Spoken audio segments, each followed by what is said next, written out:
quand on avait été sélectionné avec mon court-métrage Pauline a servi, j'étais complètement euphorique, c'était incroyable. Et puis l'accueil avait été vraiment formidable ici à Cannes, à la Semaine de la Critique. Et j'avais adoré, évidemment, Charles Tesson, son comité, toute l'équipe.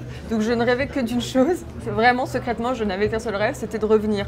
En plus, je savais que ça allait être l'anniversaire le 60e anniversaire. Je savais que c'était la dernière année de Charles Tesson, que je connais très peu, mais que j'aime énormément. J'adore la foi qu'il a dans le cinéma et puis son enthousiasme, sa ferveur. C'est vraiment porteur pour nous, pour les jeunes cinéastes. Donc je rêvais de revenir là. Donc évidemment, quand j'ai appris qu'on était sélectionné, c'était la fête. Qu'on était sélectionné comme film de l'anniversaire, c'était un immense honneur parce que la Semaine de la Critique a découvert énormément de cinéastes qui comptent beaucoup pour moi en tant que spectatrice, en tant que personne, en tant que cinéaste, enfin à tous les niveaux. Alors en fait, j'avais écrit le scénario du long métrage avant d'écrire Pauline a servi. Mais ensuite, j'ai fait donc ce cours avec Anaïs de Moustier. On a vraiment adoré travailler ensemble. Elle s'est hyper bien approprié les dialogues et puis même dans ma manière de mettre en scène, de beaucoup chorégraphier les plans et notamment souvent des plans séquences. Ça a été assez évident pour elle et on a eu envie donc de recommencer, de poursuivre cette collaboration et j'ai réécrit le scénario des Amours d'Anaïs et en particulier le personnage pour qu'il soit assez proche de la Pauline du court-métrage avec tous les excès qu'elle peut avoir et aussi de ce qu'elle peut avoir de comique en fait.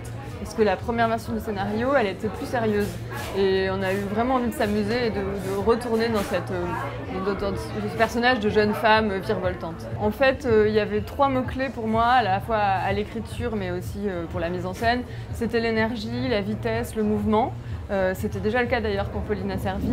Et c'est un personnage qui passe son temps à courir, qui monte les escaliers 4x4, qui est vraiment jamais en repos. Je pense que c'est aussi pour elle une manière de survivre parce qu'en fait, il lui arrive aussi des choses douloureuses, quoi. C'est pas simplement un personnage léger et qui traverse des choses légères. Et je pense que si elle prenait le temps de s'arrêter pour réfléchir, elle s'écroulerait. Donc sa manière de faire face, c'est ça, c'est d'avancer. Et il se trouve aussi que moi, ce qui m'intéresse beaucoup, parce que j'écris des scénarios qui sont souvent très dialogués, il y a beaucoup de textes, mais ce qui m'intéresse, c'est de mettre tout ça en scène et en mouvement en même temps et que l'énergie de la parole entraîne l'énergie des corps et que la mise en scène s'accorde à ça. J'ai voulu mettre en scène un personnage qui, au début du film, est un peu perdu au milieu de 1000 aspirations, mais qui a pour caractéristique absolue de savoir suivre son désir. Et ça m'intéressait d'explorer ça, cette force un peu magique du désir. Et je parle de désir au sens large, pas seulement de désir amoureux et de désir érotique, mais cette force qui fait qu'on peut avancer aveuglément, un peu vent debout contre les obstacles. Là, en l'occurrence, dans le film, ça se précise, ça devient un désir qui devient un désir amoureux en fait d'Anaïs pour le personnage de Valéria. Le personnage d'Émilie, il est un peu à la croisée des chemins entre le réel et le fantasme. Peut-être que Valéria, enfin Émilie, lui montre un chemin de ce qu'elle a envie peut-être de devenir, d'accomplir, parce qu'on a une jeune femme qui a une trentaine d'années, qui ne sait pas encore trop où elle veut aller dans la vie. Et puis cette femme accomplie, puissante, et ça m'intéressait de montrer 2 femmes comme ça à 2 âges différents, et de laisser imaginer que l'une va peut-être avoir envie de devenir comme l'autre, devenir l'autre. Moi, je tenais beaucoup à ce que le film se passe pendant l'été et je voulais absolument qu'on ait le plus possible de séquences en extérieur avec la lumière naturelle. Moi, c'est vraiment ce que je préfère. Et d'ailleurs, ce que je répète sans arrêt à mon chef opérateur, Noé Bach, aussi bien au tournage qu'à l'étalonnage, en fait, c'est mais je veux que l'image ressemble à ce que voit mon œil, en fait. Je veux pas qu'il y ait de différence entre ce que mon œil voit. C'est un peu naïf, hein, moi je connais rien en technique, mais voilà, c'était ça qui était important pour moi. Donc la lumière de l'été, on a eu beaucoup de chance parce qu'il a fait très beau, il y avait beaucoup de soleil. On a tourné en Bretagne, on aurait dit la Sicile. Et c'est vrai que j'ai aussi écrit une histoire qui se passe en grande partie dans la nature. Il y a donc toute une partie à la campagne en Bretagne et puis aussi au bord de la mer. Et que c'était très important pour moi que cette histoire de désir et d'amour prenne place dans la nature parce que c'était évident que ça allait apporter une sensualité et un érotisme, enfin, de facto, quoi. Pour accompagner ce mouvement vers vers les sentiments et vers tout ce dont je viens de parler. J'ai eu envie, à la fin du montage, ce qui n'était pas du tout prévu, de faire appel à un compositeur qui est Nicola Piovani, un compositeur italien très connu, qui a fait la musique des films de Marco Bellocchio, de Nanni Moretti et de mille autres.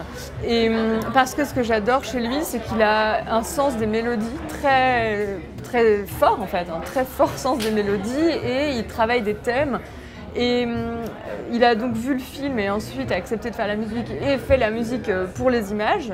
Et c'est vrai que ce qu'il a apporté, disons, j'ai surtout utilisé sa musique pour la deuxième partie du film, dans ce moment où l'histoire de désir et d'amour se déploie. Il y avait une sorte de défi pour moi, c'est-à-dire que moi, ma pente naturelle, c'est plutôt le second degré, l'humour, les dialogues qui font rire. Et voilà, Pauline a servi, mon court-métrage, c'était surtout du côté de la comédie. Et là, j'avais envie d'aller aussi vers le premier degré sentimental. Et parfois, quand on me demande quelles étaient mes références pour le film, je peux citer aussi bien Woody Allen ou des comédies que des films comme César et Rosalie de Claude Sautet ou même des films de Truffaut qui ont ça, ce romanesque-là et ce premier degré. Donc ça m'intéressait beaucoup, mais c'était vraiment un défi à la fois à l'écriture. Au tournage, ça a été parce que j'avais des actrices extraordinaires et des acteurs extraordinaires. Et au montage aussi, j'ai accentué cette espèce de dichotomie qu'il y a en fait dans le film entre une première partie qui est très virevoltante et plus du côté de la comédie et une deuxième partie qui est plus grave, où le rythme se calme tout d'un coup. On entre dans une sorte de profondeur, on va vers les sentiments et comment dire, oui, il y a une légèreté dans le film, mais l'amour, c'est quand même quelque chose que moi je prends au sérieux. Donc c'est aussi pour ça qu'il y a ces deux tonalités qui coexistent.